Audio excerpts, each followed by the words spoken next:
Talk to me. I hear you. What is wanted? Talk to me about the difference between contention and conflict, because we're told by President Nelson, gotta be a peacemaker, contention's of the devil. First of all, demons aren't real. Welcome to 2025. And this whole devil thing is just getting a little old, don't you think? No, I'm not talking about peace at any price. And I think too often as members of the church, we take that to mean, well, then I can't communicate with somebody something that's a hard, difficult conversation. Then why did President Nelson literally say never take counsel from those who don't believe? And he also said to avoid rehearsing your doubts with other doubters. Seems like a little contradictory if we're all supposed to be peacemakers, don't you think? Especially when Russell is literally saying that people are supposed to avoid difficult conversations. Yeah, because it's deemed as contention, when I would say that it's actually conflict and contention are two different things. Yeah. So let me get this straight. When the Church of Jesus Christ of Latter-day Saints threatens to sue a small town in order to ram through a giant multi-million-dollar esoteric Masonic castle into a residential area and for which it is not zoned, is that conflict or contention? I'm asking for a friend here. Contention's of the devil, but contention is not always conflict. What's the difference? I don't know, semantics? Well, conflict is when you have two opposing points of view. We have such a strong tradition in councils. I mean, if there's no conflict in your councils, you're probably doing something wrong. Yeah. But always make sure that a man in these councils has the final say, because I'm told that that's the way that Mormon Jesus wants it. Don't ask me or anyone else why. And maybe could we ask for a minute why the men in these councils always have a track record of doing something that's in their best interests and not necessarily for the people that they're supposed to serve? President Eyring mentioned that early on, when he was called, or at some point, there's a clip out there online where he was just shocked at the debate he heard behind the scenes. LDS historian Greg Prince has shown that there's an incredible amount of contention behind the scenes at LDS Church headquarters. But when the Mormon prophets go out in public, guess what? They pretend that everyone's on the same sheet of music. That's classy.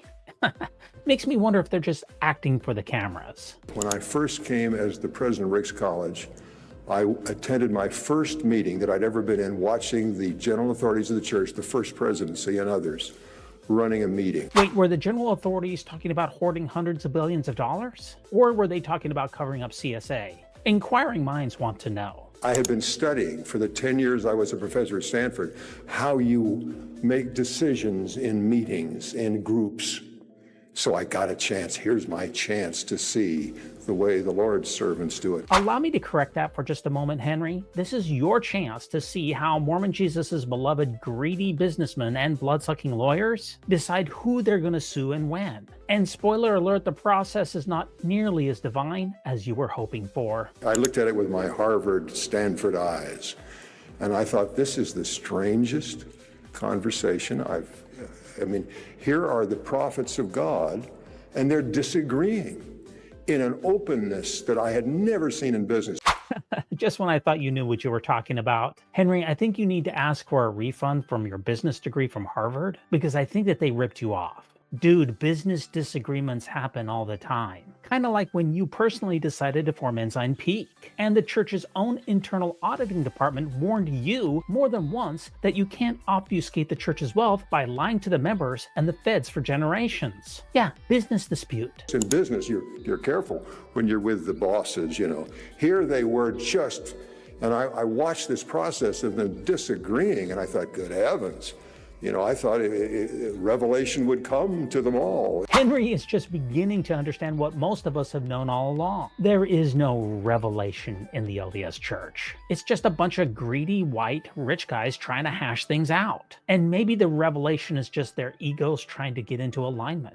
And it was more open than anything I had ever seen in all the groups I'd ever studied in business. I was just dumbfounded. And they'd all see things the same way. I can't say that I'm surprised at all. The church lied for years about how Mormon apostles were special witnesses of the name of Jesus. But when you finally see the sausage being made, there's simply no supernatural connection. It's mostly just regular old corporate politics and figuring out how to bolster the church's bottom line. We learned all of this very clearly in the Mormon Leaks tapes. Henry, you should really check them out. But then after a while, the conversation cycled around and they began to agree. And I saw the most incredible thing, that here are these very strong, very bright people, all with different opinions. Suddenly the opinions began to just line up. Well, of course, they have to. They've decided in advance that they have to put on a unified front, so they put on a happy face whenever they go out in public. But if you read the inspired works of Matt Harris, you'll see that this wasn't always the case. It's amazing how unity becomes a requirement when your paycheck depends on it. Listen to me, there's nothing incredible going on here. I thought, I've seen a miracle. I've seen unity come out of this wonderful, open kind of exchange that I'd never seen in all my studies of government or business or anywhere else. This is what it claims to be. This is the true church of Jesus Christ. Revelation is real, even in what you call the business kinds of settings. Henry's criteria for what would demonstrate the truthfulness of Mormonism is fundamentally flawed. I mean, his epistemology is whacked. Maybe the revelation here is more about keeping up appearances rather than divine insight. I mean, in the scriptures, we used to have Moses communing face-to-face with Jehovah and bringing down tablets of stone written by the finger of God.